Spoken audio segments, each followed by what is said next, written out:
يا رب اكرمني يا رب النهارده، اسرق المكان دوت واقلب اشوف اي مصلحه تانية على طول. السلام عليكم. وعليكم السلام. انا انت اكيد بتاع الصيانه اللي جاي يعمل الكاميرات، عشان الكاميرات عندنا مفصوله بقالها 10 ايام. ايوه جدع، انا بتاع الصيانه يا فعلا. ده بسرعه بسرعه احسن، ده احنا الدنيا عندنا خربانه، ما احنا مش عارفين نشوف اي حاجه. طب انا عايزك تظبطي لي الطريق عشان اظبط ماشي الكاميرات. ماشي، تعالى طب ماشي ماشي، جاي وراك اهو. ايه ده؟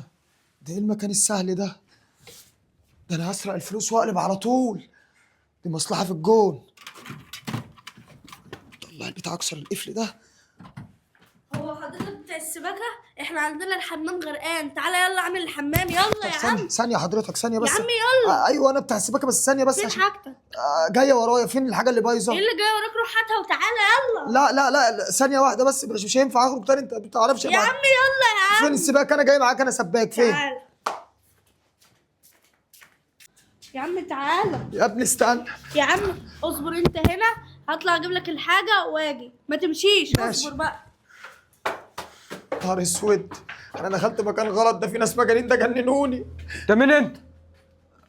انت لسه هتقطع ما تقطع تقول انت مين؟ هقول لك اهو حضرتك.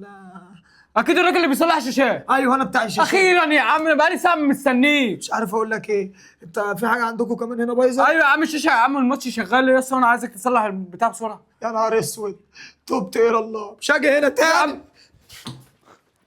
ده مجنون ده ولا عبيط في دماغه؟ طب الماتش دلوقتي قرب يخلص. الحمد لله لقيتك. تعالى قفشتك. ايه انت رحت فين؟ ده انا جبت لك الشاكوش عشان تلحق تصلح لي الحاجه اللي بص الحاجه والنبي يا ابني. يا رب سامحني. امسكي يا ستي. ايوه هقول لك على حاجه. انا دخلت المكان ده وكنت داخل اسرقه وتوبت على ايديكم انتوا. ده انا كنت فاكر نفسي ان انا مجنون، ان انا هضحك عليكم. ده انتوا جننتوني. هقول لك على حاجه يا ستي واعترف لك من الاخر. انا حرامي وكنت داخل اسرق المكان. والفلوس ديت انا سرقتها وانا جاي. ايوه من واحده ست. خدوها عشان انا تبت ومش هسرق تاني. امسكي.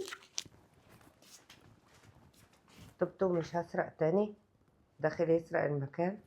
نهار اسود، ده شكله زبون وكان جاي يقعد وانا فهمته غلط.